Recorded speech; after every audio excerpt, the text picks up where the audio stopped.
Today we're going to be talking about, in our life group setting, James chapter 2. And we're going to pick up at verse 14 and follow that through verse 26.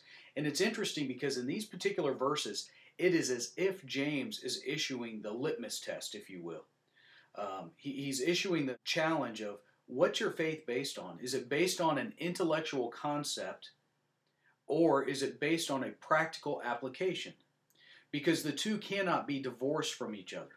He's really bringing into light two streams of belief structure. One was held highly by the Stoics, which sought an unemotional, unencumbered connection to the intellect. All they wanted was an intellectual faith, and they wanted to isolate themselves from other people so as not to be bothered by anyone else's problems where emotions could be engaged. And a matter of fact, the study that they would adhere to in the Greek is the same word that we get apathy from. And they were promoting an apathetic lifestyle that James couldn't tolerate. And so in the very beginning, he starts off with a word picture that would be common to the Jews. They would understand right now what he's talking about. He says it would be like somebody seeing a brother or a sister who is in need and saying, well, hey, keep warm and be well fed, knowing that they didn't have any way to be kept warm or to even secure food. And in the Jewish culture, there was something known as almsgiving. And almsgiving was any act of favor based on charity towards another person. And it was almost an unwritten requirement. It was one of those unspoken things that you just did. If you saw someone else in need, you helped them. You didn't wait around. You didn't wait for somebody else more wealthy or someone else to step in and meet the need. You met the need. To the best of your ability, you stepped in and helped bring about change to their difficulties.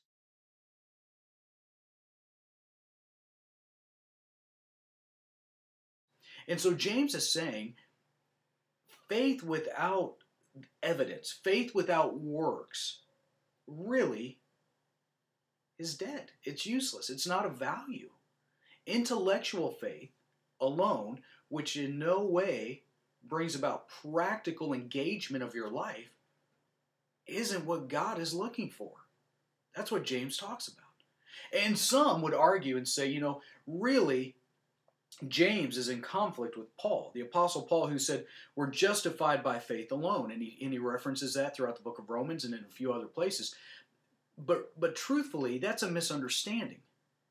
James isn't saying that you're only justified by works. He's not saying in some way that it's a religion based on works or deeds only. He's saying that there is a pairing of your heart with your actions, where your heart motivates you to roll up your sleeves and get involved, and that your faith leads and compels you to live a life that is going to be pleasing to God. Not just intellectually connected, but practically pleasing. It's the culmination of the law with our life. We're living in a way that seeks to put Christ at the center.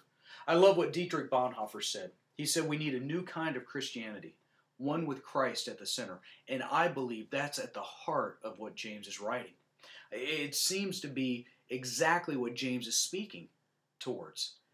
And so maybe this question would sit well as you begin your life group conversations and go throughout the topic with this lesson and session is simple. How is your faith moving from your intellect to your actions? How does your faith motivate you to pull up your sleeves and serve? How does your love for God bring about a desire to live out His Word in such a way that the byproduct is serving others in His name? That's at the heart of what James is talking about. So I hope you have a wonderful life group. I hope that you guys dig into the Word. I hope that you continue to find ways where you can parallel the narrative of Joseph found in Genesis to James' writing. I think in so many ways they seem to go hand in hand.